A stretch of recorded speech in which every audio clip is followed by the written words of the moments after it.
let's get cranking. Blow through the rest of this. Okay, questions to ask your seller. So, along the lines of what's going on with the homeowner. Are they selling due to a financial hardship, or is there some other reason that they're selling? Now, just to preface this, this is stuff like, this is the type of information that we're looking for to figure out what's the homeowner's deal, what's going on, what's the best strategy for them, is a short sale going to work for them? So this presentation was put together as if you were doing it yourself. A lot of this stuff we do if you're hiring us, but that's not, this isn't a marketing thing. So are they selling due to a financial hardship? Do they have the hardship? Does it look like they have the hardship, that we can prove the hardship for the bank to be able to say, yes, you qualify for a short sale?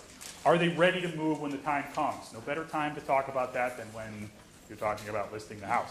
Make sure that they have more than enough time. And the reason I bring this up is a lot of homeowners, the reason they're doing a short sale is because the bank told them it's their only option left to avoid foreclosure. They've already tried to do a loan modification. They have not been in the mindset that they were going to need to move. They've been trying to save the home. Now they're like, well, they're telling me that's not possible. My only option left to avoid foreclosure is a short sale. They may not have clicked yet that that means they're going to have to move sometime soon. And we have seen that happen. So planting that seed is a good idea. Have they done bankruptcy, or are they planning to do bankruptcy? Bankruptcy plays a lot into it. There's another slide. I'm going to get to that a little bit more. Are they behind on their payments? Which leads into, has foreclosure been filed already? Is there already a foreclosure date? Those are things that we can research pretty easily. And those are things that can help a timeline. If a homeowner has a foreclosure sale date in 3 weeks, most likely we may not be able to help them because it's now too late. So unless the foreclosure gets postponed, which it's possible. That can happen as well. There's very little time. Yeah. So those are definitely things you need to know. That also maybe go file bankruptcy. That'll stop your foreclosure, give you some time. Who's on the deed and who's on the mortgage? So everybody on the deed has to sign your listing agreement and the sales contract. Everybody who's on the mortgage, the bank's going to expect financial paperwork from. So, you had a unmarried couple, bought a house, split 5 years ago. One of them's been paying this whole time. You think that's the seller. Well, somebody else got to sign paperwork for the listing agreement. And we've had transactions like that where once we do our initial investigation, we're like, hey, you've only got half the situation here. And we've had situations where the person on the deed is not on the mortgage, and the person on the mortgage is no longer on the deed. Where only one of them qualified for the loan, and then they split and they're no longer on the deed. Are they aware of any other liens on title? We're going to look into that stuff, but do they already know that there's other liens on title that are going to need to be cleaned up? One of the big downsides to working in New England is the way that we do title, and it's done on the buyer's side. A lot of the rest of the country, title's done on the seller's side of the transaction. The seller guarantees that they're giving you clean title. And they get, the title search done in the title policy. Here in New England, the buyer does it, and they don't do it till a week before closing, which is nowhere near when you're listing or nowhere near when you're starting a short sale. So there's no title search that's been done. We research title for towns where it's available to research online so that we can figure out what's going on. And we have someone who can kind of on the side do a preliminary title search for the homeowner. There's a fee for that. If it's a town where it's not available online, like Vernon, Wallingford, East Windsor, those towns aren't available online. And we need to know what's going on. Otherwise, you're wasting your time, we're wasting our time, the homeowner's getting closer to foreclosure. And we don't know that there's something that needs to be cleared off of title in order to close. Something as simple as an unreleased mortgage from a refinance 2005 can blow your deal up if you already had short sale approval and you already had an extension because the buyer's loan wasn't ready to close, and then the title search comes back a week before your short sale approval expires, and nobody has enough time to get a new lien release done. So the sooner you know about that, the sooner it's not going to screw stuff up. Do your people travel around the state? No. We don't leave the office. Oh, you mean my title person? Oh, yeah. She does do most of the state for files that she doesn't do. She knows somebody else who does it. It's actually a title searcher that we use, but she does it on the side. Because if you go to Caddick, it's $200 for a title search. We only need from the time the seller took title till now what's not been released. We don't need a full-blown title search. We just need to know what liens we need. But you will go all over the state. So, yeah, she does most. But because it's cheap, there's a delay. It's the next time I'm in that town for my business, I'll do that. So it's usually $100 or less. Thank you. I thought you meant when I said we've searched title. I'm like, no, we don't go. We just go on the computer. Sorry about that. Have they already tried to apply for assistance? So like, did they already try to do a loan mod and stuff like that? The reason we asked them that is it may, like if they were already recently reviewed for a loan mod, then the bank's already met that requirement. When you apply for a short sale, they don't have to do it again. They just did it. So it'll save some time on the short sale review if they were already reviewed for that. We're going to ask the bank this question when we call them anyway, but finding out if the homeowner has any information about that. I love that graphic.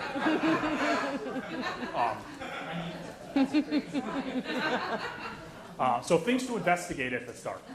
So those were questions to ask the homeowner. Now it's like, okay, you know, did they give us all the right information? Let's confirm. Let's find out. So who's on title? Who's on the mortgage?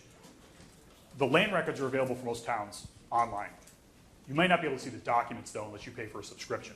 But you can see for some of the indexes, just by looking at the index, it'll say, you know, like John Smith, Mary Smith, mortgage. So if you're only dealing with John Smith and then you look at the land records, you see Mary Smith's listed also. It's like, hey, who's Mary? Where did this come from? And then that mortgage is the one that doesn't have a release. So then you're asking John, hey, who's Mary? She's listed on the mortgage. Now, just because she's on the mortgage on the land records, which is the lien on title that makes the property collateral, doesn't mean she signed the note personally promising to repay, or the other way around. You know, that he signed and she signed. Just because they're on the mortgage that made the property collateral, that just means they were both on the deed. They both had to agree for the house to become collateral. It doesn't mean they're both personally liable for repayment of the loan.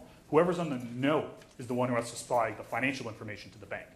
So that we usually have to find out from the bank because the note's not recorded. How many other liens are there on title? Oh, who's the mortgage servicer or servicer? So who's the bank we have to deal with? We come across kind of commonly people who haven't paid in quite a while and they don't know who their mortgage is with right now. We have one, we just got a honey. People were ready to close. The title search gets pulled. It wasn't a short sale. Title search gets pulled. Ex-wife fraudulently signed husband's name on HELOC 9 years ago, never made a payment on it. Yeah. Husband had no idea who the mortgage was with because he never knew he had one.